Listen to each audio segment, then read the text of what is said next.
Hai, hello, selamat petang, salam sejahtera. Terima kasih karena bersama dengan saya di Nazilin Unity Channel. Bongkar jangan tak bongkar, bongkar jangan malu-malu, dedah sampai Telonde. Hari ini daripada FMT kita mau bongkar siapa yang bohong sebenarnya. Mau tahu siapa? Saya kasih tahu kamu sampai akhir. Tunggu 2 menit, saya kasih tahu siapa yang bohong. Siapa bohong? Zahid atau Mahyadin? Kau tahu siapa Mahyadin? Muhyiddin. Nama betul dia di IC itu Mahyadin Mat Yasin. Bukan Muhyiddin bin Yasin. Muhyiddin Yasin, bukan.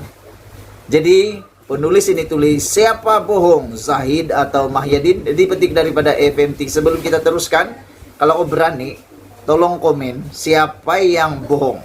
Pada pendapat Anda siapa bohong? Muhyiddin atau Zahid Hamidi?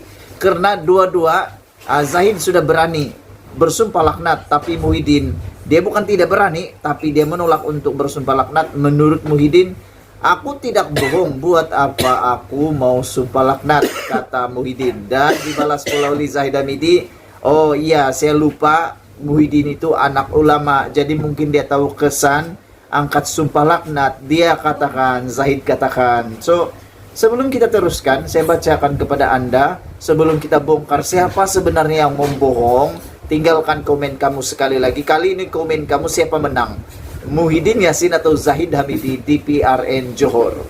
Baik, ditulis oleh Bakar Syuar. Beliau mengatakan Muhyiddin Yasin mempermainkan keberanian luar biasa dalam tingkah politik mutakhir hari ini. Mungkin berkat pengalamannya berkuasa penuh sebagai Perdana Menteri selama 17 bulan, membuatnya berkeyakinan tinggi. Kini Muhyiddin tidak mau lagi mengamalkan politik pinggitan dan bersikap malu. Betul. Dulu waktu Muhyiddin mula-mula jadi Perdana Menteri, dia macam pemalu. Dia tidak suka melawan, dia hanya ikut arus, dia hanya ikut renca dan sebagainya. Tapi hari ini Muhyiddin tidak lagi seperti dulu. Tapi dia mula bongkar, jangan tak bongkar, jangan malu-malu bongkar, bongkar sampai terlonde. Baru-baru ini Muhyiddin membawa satu drama cerita politik yang luar biasa apabila mengatakan Zahid Hamidi berjumpa dengannya, membawa timbunan file dan mengatakan, Datuk Sri, tolong saya tak buat salah, katanya kepada Muhyiddin Yasin. Namun Muhyiddin katakan kepada Zahid, kalau kau benar-benar betul lawan di mahkamah, tunjukkan kau benar di mahkamah. Akhirnya Zahid Hamidi tampil memberi penafian. Beliau berkata beliau tidak pernah membawa file bertimbun seperti yang dinyatakan dan bersedia untuk menyampaikan sumpah laknat kepada beliau. Saya tidak bersumpah sebab saya tidak pernah berbohong, kata Muhyiddin pula membalas kepada cabaran Zahid Hamidi supaya angkat sumpah laknat. Muhyiddin Yasin katakan, saya tidak akan bersumpah sebab saya tidak pernah berbohong. Itu hak benar, bukan yang direka, hanya sengaja main politik PRN, tidak sama sekali. Syabas Muhyiddin, beraninya engkau, kata penulis. Dalam Islam, isu lafaz sumpah laknat adalah sesuatu yang serius. Ia amat dekat dengan soal iman, membulatkan tekad untuk melafazkan sumpah bahwa Allah akan melaknat jika tidak bercakap benar, boleh mengundang amarahnya. Jika Zahid yakin beliau difitnah oleh pendedahan Muhyiddin itu, maka memang wajar beliau melafazkan sumpah laknatnya dahulu. Itu pilihan terbaik. Mohon Allah membantu membersihkan namanya. Sebelum kita teruskan, jangan lupa tinggalkan komen Anda. Siapa Anda rasa yang berbohong, Zahid Hamidi atau Muhyiddin Yasin? Hadi mesti membawa mesej, saya memilih, saya sayangi Islam, dan paling penting sayangi Allah. Jangan cemari kebijaksanaannya. Orang paling layak menasihati keduanya ialah Presiden PAS Abdul Hadi Awang. Beliau pernah melaungkan mau jadi pendamai di antara UMNO dan Bersatu. Inilah masanya kepimpinan beliau diperlukan. Jadi sebelum kita berpisah, kita tentukan sekarang siapa berbohong, Muhyiddin Yasin atau Zahid Hamidi. Jawabannya ialah kaulah tulis sendiri, kau komen sendiri. Saya tidak boleh komen, saya tidak berani komen sebab mengomen dua orang yang bertikam secara bersemukakah tidak bersemukakah, secara mayakah apakah, sukar untuk kita tentukan. Yang paling penting penentu kebenaran satu saja, sumpah laknat tidak diterima di mahkamah. Jadi apalagi saman sajalah, siapa yang salah kan? Kalau kau setuju, sila tinggalkan komen. Kita jumpa lagi, bye bye.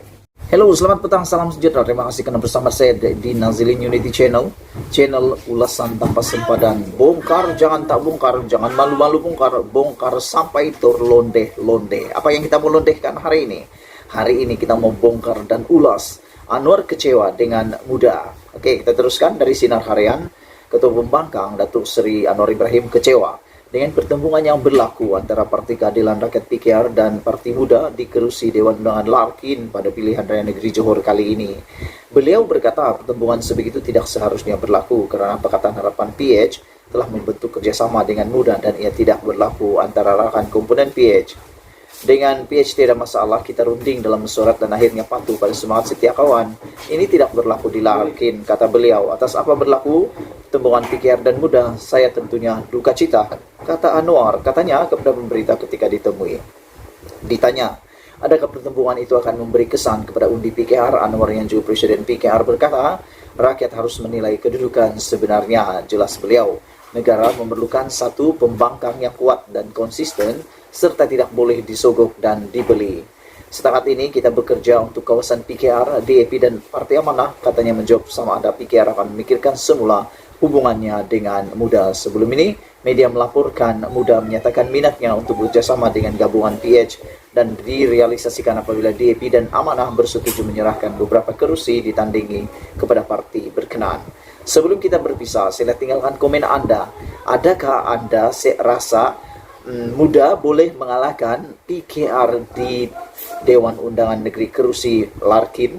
Pada pendapat saya, mereka akan bertembung secara sangat sengit, tapi saya pikir PKR akan lebih besar kemungkinan menang karena mereka punya akar umbi yang kuat dan mereka punya pengalaman politik yang lebih kuat. Kita jumpa lagi, sila tinggalkan komen Anda. Saya Nazilin Unity. Bongkar jangan tak bongkar, ulas tanpa sempadan. Bongkar jangan malu-malu, bongkar sampai terlonde. Bye-bye.